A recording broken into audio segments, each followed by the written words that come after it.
ఇస్తున్నారని చెప్పేసి 60 సంవత్సరాలుగా మనం కొట్లాడినాం, సంతోషం తెలంగాణ వచ్చిందని మనం సంబరపెడితే 250 గిరిజన ఊళ్ళని తెలంగాణ కోసం బలిస్తామా? ఎంత న్యాయం అది? మనం కూడా మాట్లాడకపోతే న్యాయమా? ఒక సామాజిక ఉద్యమకారులుగా, ఒక సామాజిక కార్యకర్తలుగా మనకు కూడా స్పృహ ఎక్కడ పోయింది? అది కూడా మాట్లాడాలి. అది కూడా మాట్లాడట్లేదు. ఇప్పటివరకు ఎవరు దాని గురించి మాట్లాడట్లేదు.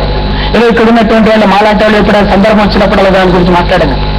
ఎందుకంటే పోలవరం సీమాంధ్ర ప్రజలకు నీళ్లు ఇవ్వటానికి ఎవరం వ్యతిరేకం కాదు. ఖచ్చితంగా నీళ్లు ఇవ్వండి. కానీ పోలవరం ద్వారా 280 గిరిజన గ్రామాల్ని, ఆదివాసీ గ్రామాల్ని బలి పెడతామంటే, అక్కడ ముచ్చుతామంటే మాత్రం ఊరుకునేది లేదు. రేపు తెలంగాణ ఇచ్చిన ఇంకేం జరగలేదో దాని మీద మనం ఖచ్చితంగా అవసరమైతే మనలాంటి వాళ్ళం అందరం కూడా ఆ ఆదివాసీ ప్రజలకు బాధ్యతగా నిలవాల్సినటువంటి అవసరం ఉన్నది. అసెంబ్లీ పార్లమెంటు నిలబడకపోయినా. ఎందుకంటే అక్కడ నోరు లేని ప్రజలు. ఈ భారతదేశంలో ఏ భారీ ప్రాజెక్ట్ వచ్చినా కూడా, అభివృద్ధి పేరిట ఏ భారీ ప్రాజెక్ట్ వచ్చినా కూడా మొట్టమొదటగా డిస్ప్లేస్ అవుతున్నది, అన్యాయం అవుతున్నది, తరిమివేయబడుతుంది ఎవరంటే గిరిజనులే. ఏ ప్రాజెక్టు తీసుకోండి, నాగార్జున సాగర్ ప్రాజెక్టు కావచ్చు, పులిచింతల కావచ్చు, బాకరాంగల్ ప్రాజెక్టు కావచ్చు, నర్మదా ప్రాజెక్టు కావచ్చు, ఏ ప్రాజెక్టు తీసుకోండి, వాటికి త్వరలో ఉండేటువంటి పోలవరం కావచ్చు, ఆదివాసీలు. ఎందుకంటే అంత అన్యాయం అంటే ఆదివాసీ ప్రజలకు ఈ సమాజం నుంచి ఇంత దక్కాల్సినంత మీడియా సపోర్ట్ ఉండదు, ఇంటెలెక్చువల్ సపోర్ట్ ఉండదు, స్టేట్ కనెక్టివిటీ ఉండదు, ఏముండదు. కాబట్టి ఈజీగా చేస్తారు. దానికి సగటు సమాజం మనలాంటి వాళ్లకు మధ్య ఇది అర్బన్ సగటు మధ్యతరగతి జీవులకి ఏం చేస్తుంటే అభివృద్ధి అదొస్తే ఇదైతే అని చెప్పేసి ఒక భ్రమల్లో ముంచుతారు. ఆ భ్రమలు పెట్టి ఆదివాసులని అరే నిజంగా మరి ప్రాజెక్టు కావాలంటే ఏదో విధంగా జరగాలి కదా అని చెప్పేసి మనకు తెలియకుండానే మనతోటి ఆమోదం పొందించేటటువంటి కుట్రలు జరుగుతుంటాయి. అంత అన్యాయం. ఆఖరికి ఇంత చైతన్యవంతమైనటువంటి సమాజం 6 దశాబ్దాలుగా పోరాటం చేసి సాధించుకున్నటువంటి తెలంగాణ సమాజం మన ఆకాంక్ష నెరవేరడం కోసం లక్షలాది మంది గిరిజనులైతే బలిచినట్టయితే నేను అభిప్రాయపడుతున్నాను. అది కనుక వ్యతిరేకించకపోతే మనం బలి మేకపోతున్నట్టుగానే తెలంగాణ కోసం లక్షలాది మంది గిరిజనులు బలిచినట్టయితే అది మాత్రం న్యాయం కాదు, మనకు కూడా ధర్మం కాదు. తెలంగాణ కోరుకున్న దానికి నిజంగా కూడా నేనైతే మనం అందరం వ్యతిరేకించాలి. దాని మీద కూడా చర్చ జరగాలి. ఇట్లా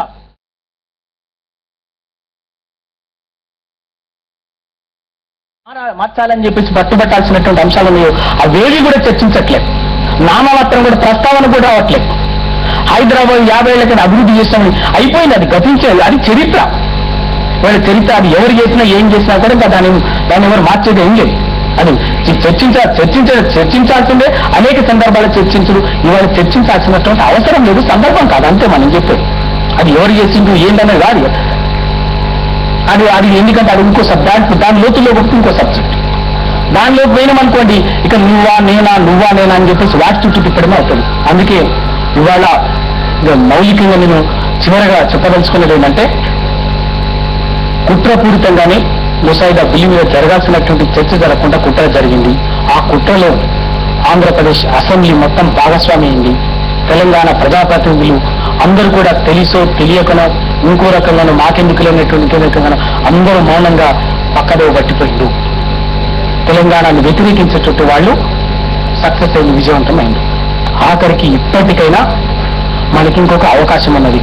రేపు సవరణలు కానీ ఏమైనా కానీ జరగాల్సింది పార్లమెంట్లో జరగాలి. కాబట్టి మనకు ఆ పార్లమెంట్లో బిల్లు వచ్చే కంటే ముందు ఈ అన్ని అంశాల మీద ఖచ్చితంగా మనం ఎంపీల మీద ప్రధానంగా ఏంటంటే ఎంపీలు అక్కడ చర్చలు తప్పాల్సి ఉంటుంది. కాబట్టి ఏవైతే మనం అనుకుంటున్నాం ఇక్కడ వచ్చినటువంటి అవుట్పుట్ కూడా మేము ఆల్రెడీ బిల్లు వచ్చిన 3వ రోజు తెలంగాణ జర్నలిస్టు ఫోరం ఆధ్వర్యంలో అందరికీ మీటింగ్ పెట్టి వేణుగారితో ప్రెజెంటేషన్ ఇప్పించారు. అయ్యా మీరు వీటి గురించి మాట్లాడాలి, మీరు ఇంకా ఎవరు అది కనీసం వాళ్ళకి ఇవ్వలేదు అని చెప్పేసి అనుకుంటున్నాం. మేము ఆల్రెడీ వీ డిడ్ దట్ చెప్పినాం, మీరు వీటి మీద మాట్లాడాలి అని చెప్పేసి వేణుగారితో స్పష్టంగా ఏ పాయింట్స్ మీద మాట్లాడాలో వేణుగారు ప్రెజెంటేషన్ ఇచ్చారు. అందరు ఎమ్మెల్యేలకి ముఖ్యమైన నాయకులందరూ కూడా ఇప్పించారు.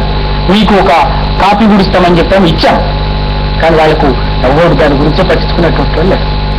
కనీసం ఇప్పుడన్నా పార్లమెంట్లో చర్చకు వచ్చే కంటే ముందు అవసరంగా అందరం కూడా ఎట్లన్నా ఏం చేద్దాం, మేము తెలంగాణ జర్నలిస్ట్ ఫోరం దాన్ని కోఆర్డినేట్ చేయడానికి మేము సిద్ధంగా ఉన్నాం. వచ్చే అందరం పోయి కూడా హైదరాబాద్ లో ఉన్నటువంటి ఎంపీలని ఇక్కడే కలుద్దాం, కొంచెం ఇక్కడ లేదా అది చర్చ అవసరమైతే ఒక 10 మంది ముఖ్యులుగా ఏర్పడి ఒక ఢిల్లీకి పోయి అవసరమైతే మనం కూడా చర్చ జరిగిన రోజులు ఒక 3 రోజుల ముందు అది జరిగేంత వరకు 10 రోజులు అక్కడే క్యాంప్ వేసి ఎంపీల ఇళ్లలో కూర్చొని తీసుకోవేసి ఇది మీరు మాట్లాడాలి, ఈ మార్పులు చేయించాలి, ఈ మార్పులు చేయించాల్సినటువంటి సవరణలు ఇది, అక్కడ చర్చ జరగాల్సింది, మీరు ఖచ్చితంగా చర్చ జరగాలని వాళ్ళ మీద ఒత్తిడి తీసుకొద్దాం. దానికి మేము సమన్వయకర్త పాత్ర పోషించడానికి జర్నలిస్టు ఫోరం సిద్ధంగా ఉందని చెప్పేసి చెప్తూ నాకు ఈ చర్చలో పాల్గొనే అవకాశం కల్పించినటువంటి తెలంగాణ రీసెర్చ్ సెంటర్